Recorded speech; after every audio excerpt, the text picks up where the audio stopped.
South east ஆஃப்ரிக்காவில் ஒரு island இருக்குது, Madagascar. உடனே எல்லோரும் படம் நினச்சிடாதீங்க. மடகாஸ்கர் அப்படின்றது படம் கிடையாது, ஒரு அழகான ஒரு ஐலாண்ட். வேர்ல்டுலேயே வச்சு லார்ஜஸ்ட் 4வது ஐலாண்டு தான் இந்த மடகாஸ்கர்.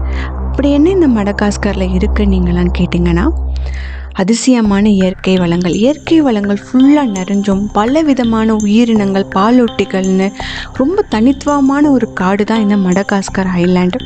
சொல்லப்போனால் அந்த காடை விவரிக்கணும் அப்படின்னு மூச்சு இழுத்து தான் விடணும். அந்த அளவுக்கு ஒரு அழகான ஒரு தீவு தான் இந்த மடகாஸ்கர்.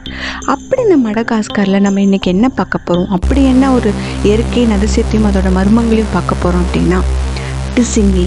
நிறையா பேர் கேள்விப்பட்டிருப்பீங்க டிசிங்கினா என்ன அப்படின்றத பார்க்குறதுக்கு முன்னாடி இங்கே ஒரு ஸ்டோன் ஃபாரஸ்ட் இருக்குது. அந்த ஸ்டோன் ஃபாரஸ்ட் வேர்ல்ட்லேயே வச்சு பெரிய ஒரு ஸ்டோன் ஃபாரஸ்ட். நீங்களாம் நினைக்கலாம், ஸ்டோன் ஃபாரஸ்ட்னால் இல்லைன்னா அதிசயம் இருக்குது, ஸ்டோன் எல்லாம் போட்டு வச்சுருப்பாங்க, இதுதானே ஸ்டோன் ஃபாரஸ்ட். அது கிடையாது. இந்த ஸ்டோன் ஃபாரஸ்ட் டோட்டலாக டிஃப்ரெண்ட்டான ஒரு ஃபாரஸ்ட். அதை பற்றி தான் நம்ம இந்த வீடியோவில் டீட்டெயிலாக பார்க்க போகிறோம். வாங்க பார்க்கலாம். நம்ம டிசிங்கி காடுகளை பற்றி பார்க்குறதுக்கு முன்னாடி அந்த டிசிங்கி காடு இருக்கக்கூடிய மடகாஸ்கர் பற்றி நம்ம கொஞ்சம் டீட்டெயிலாக ஒரு இன்ட்ரடக்ஷன் பார்ப்போம். மடகாஸ்கர் சவுத் ஈஸ்டில் தான் இருக்குதுன்னு சொன்னேன். ஆஃப்ரிக்காவில் இருக்க ஈஸ்ட் ஆஃப்ரிக்காவில் இருக்கிற பாரம்பரியங்களை கம்பேர் பண்ணும் போது மடகாஸ்கரில் இருக்கிற பாரம்பரியங்கள் டோட்டலாக டிஃப்ரெண்ட்டாக இருக்குன்றாங்க. ஏன் அப்படின்னா, இது ஃப்ரெஞ்ச் ஆட்சியில் 1960ஆம் ஆண்டு ஃப்ரெஞ்ச் ஆட்சியின் கீழே தான் இந்த மடகாஸ்கர் இருந்திருக்கு. அதனால் இந்த மடகாஸ்கரோட ஐலாண்ட் அங்கே இருக்க பில்டிங்ஸ்லாம் பார்த்திங்க அப்படின்னா அப்படியே இந்த ஃப்ரெஞ்சோட கலாச்சாரத்தை ஒட்டி தான் இருக்கும். உடன் ஆர்கிடெக்சரல் அவங்களோட ட்ரெடிஷனலை ஒட்டி தான் இருக்கும். அதனால் யுனெஸ்கோ என்ன பண்ணாங்க அப்படின்னா, இவங்களோட கலாச்சாரத்தை 2003ஆம் ஆண்டு ஆட் பண்ணாங்க அவங்களோட கல்ச்சுரல் ஹெரிட்டேஜ் லிஸ்ட்டில்.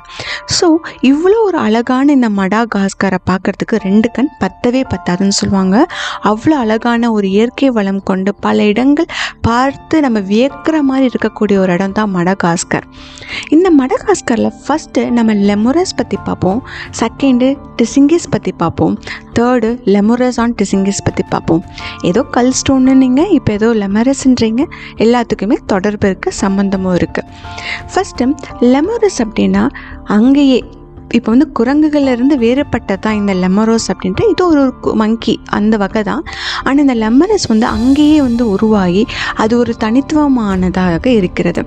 ஏன் அப்படின்னா, இந்த லெமுரஸ் அங்கே அந்த ஸ்டோன் ஃபாரஸ்ட்லேயே அதுக்குன்னு ஒரு சொந்தம் அதோட சொந்தம் அப்படின்ற மாதிரி அந்த மடகாஸ்கருக்கான ஒரு சொந்தமான விஷயத்த லெமரஸாக பார்க்குறாங்க. லெமரஸ் மூக்கு பார்த்திங்கன்னா ரொம்ப ஈரப்பதமாகவும் கொஞ்சம் பிளாக்காகவும் இருக்கும். அது மட்டும் இல்லாமல் அந்த லெமரஸ் ரொம்ப அது நம்பி வாழ்கிறது அதோட மோப்ப சக்தியை நம்பி தான். அப்படிப்பட்ட லெமரஸ் வாழ்கிற இடம் தான் அந்த ஸ்டோன் ஃபாரஸ்ட். நீங்கள் நினைக்கிற மாதிரி அந்த stone forest normal stone forest கிடையாது. ஏன் அந்த ஸ்டோன் ஃபாரஸ்ட்டுக்கு டிசிங்கி நேம் வந்துச்சு அப்படின்னா, டிசிங்கி அப்படின்ற நேம் மலகாஷி மொழி. அது ஒரு மலகாஷி, அங்கே பேசப்படுற ஒரு மொழி. அந்த மொழியில் டிசிங்கி அப்படின்னா வெறுங்காலோடு நடக்க முடியாத ஒரு இடம் அப்படின்னு சொல்லுவாங்க. நான் ஜோக் பண்ணல, உங்களை பயமுறுத்தலை, பட் அதுதான் ஃபேக்ட்டு. அந்த டிசிங்கி ஃபாரஸ்ட்டில், தட் மீன்ஸ் அந்த ஸ்டோன் ஃபாரஸ்ட்டில் உங்களால் வெறுங்காலோட நடக்க முடியாது. ஏன் அப்படின்னா, அங்கே இருக்கிற ஒவ்வொரு ஸ்டோனுமே ஊசி, ஒவ்வொரு ஸ்டோனோட நுனியும் ஊசியாகவும் அதோட ஹைட் அவ்வளோ ஹைட்டாகவும் அப்படியே பார்க்கவே ஒரு மாஸ் மாதிரி இருக்கும். ஆனால் அது மாஸ் கிடையாது, எந்த ஒரு பிளானட்டும் கிடையாது, நம்ம இந்தியாவில் இருக்கிற ஒரு ஸ்டோன் ஃபாரஸ்ட் தான். ஸோ அவ்வளோ பிரமித்தக்கக்கூடிய இடமாகவும் இருக்கும். அதே நேரத்தில் நம்ம பார்த்து பயப்படக்கூடிய ஒரு இடமாகவும் இருக்கும். ஏன் அப்படின்னா, எப்படி இது உருவாச்சு, இது மனிதர்களால் உருவாக்கப்படவே இல்லை, அப்போ எப்படி இது ஆச்சு அப்படின்னு பல பேர்த்துக்கு அதை பார்க்கவே கொஞ்சம் பயமாகவும் இருக்கும். அதே டைமில் கொஞ்சம் அட்வென்ச்சராகவும் இருக்கும், அதே மாதிரி ஆச்சரியமாகவும் இருக்கும். நம்ம இயற்கை நமக்கு கொடுத்த ஒரு பெரிய கிஃப்ட்டுன்னு தான் சொல்லணும் இந்த டிசிங்கி காடு. லார்ஜ் டிசிங்கின்னு இருக்குது, ஸ்மால் டிசிங்கின்னு இருக்குது. பட் இந்த லார்ஜ் டிசிங்கி பார்த்திங்க அப்படின்னா 3,75,600 ஏக்கர் அளவுக்கு வெறும் இந்த டிசிங்கி காடு மட்டுமே இருக்குது மடகாஸ்கரில். அப்போ யோசிச்சு பாருங்கள், வேர்ல்ட்லேயே வச்சு லார்ஜஸ்ட் ஸ்டோன் ஃபாரஸ்ட்னால் இந்த மடகாஸ்கரில் இருக்கிற டிசிங்கி ஃபாரஸ்ட் தான். இந்த டிசிங்கியோட அந்த ஒவ்வொரு பாறையோட ஹைட்டு அது வந்து பார்க்கவே உங்களுக்கு நீடில் மாதிரி இருக்கும். இப்போ நீங்கள் இந்த இமேஜில் பார்க்குற மாதிரி தான், அப்படி நீடில் மாதிரி தான் இருக்கும். ஸோ வந்து இந்த நீடில் மாதிரி இருக்கிற இந்த ஒவ்வொரு பாறையோட ஹைட் வந்து சராமாரியாக எவ்வளோ இருக்குன்னா 2600 அடி இருக்கும்.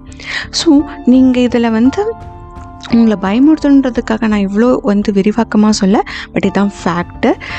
இது வந்து மனிதர்களால் உருவாக்கப்பட்டதே இல்லை. நான் இங்கே அதை பாயிண்ட் பண்ணிக்கிறேன். இது இயற்கையால் உருவானது. அது எப்படி உருவாச்சுன்னு நான் கண்டிப்பாக சொல்கிறேன்.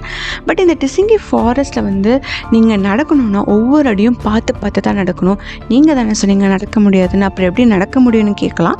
நடக்கலாம். எப்படி நடக்கலாம் அப்படின்னா, அங்கே வந்து உட்டன் பிரிட்ஜஸ்னு பல வந்து இந்த பாலங்கள் மாதிரியும் நடக்கிறதுக்கு அதுக்கேற்ற மாதிரி போட்டு வச்சுருப்பாங்க. பட் நம்ம வந்து ரொம்ப கேர்ஃபுல்லாக தான் நடக்கணும். லைட்டாக ஒரு ஸ்டெப் லைட்டாக நம்ம தவறிட்டோன்னா நம்மளோட கெதி ஃபாரஸ்ட் அந்த ஸ்டோனில் போய் அப்படியே நம்ம விழுந்துருவோம். ஸோ இவ்வளோ ஒரு அழகான ஒரு ஊரில் இவ்வளோ ஒரு அதிசயமான ஒரு மர்மமான ஒரு ஃபாரஸ்ட் இருக்குது. அதுதான் இந்த டிசிங்கி ஃபாரஸ்ட்.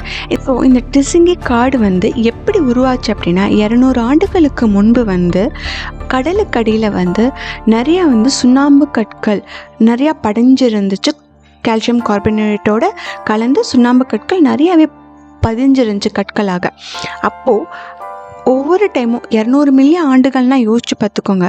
நம்ம அந்த டைமில் வந்து எவ்வளோ டெக்டானிக்கல் மூமெண்ட்ஸ் ஏற்பட்டிருக்கும்.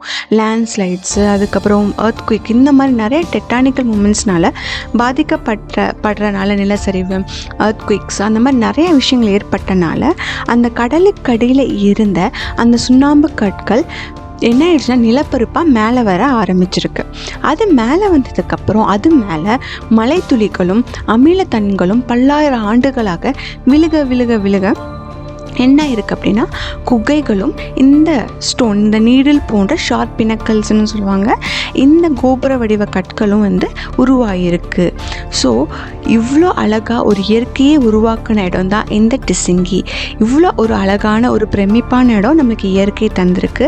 அது மட்டும் இல்லாமல் இந்த டிசிங்கியில் எவ்வளோ ஒரு அதிசயமான விஷயங்கள் இருக்கோ அவ்வளோ நன்மைகளும் இருக்குது.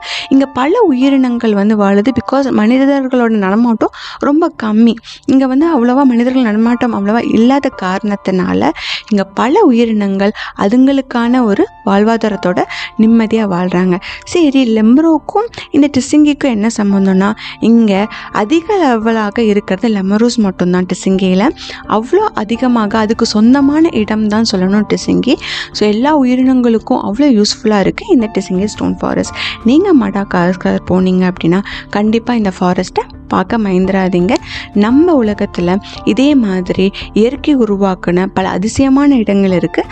அதை பற்றி நம்ம வரக்கூடிய எல்லா வீடியோஸ்லையும் பார்க்க போகிறோம். தேங்க்ஸ் ஃபார் வாட்சிங். உங்கள் கருத்துக்களை இந்த வீடியோக்கு கீழே கண்டிப்பாக பதிவு பண்ணுங்கள். தேங்க்ஸ்.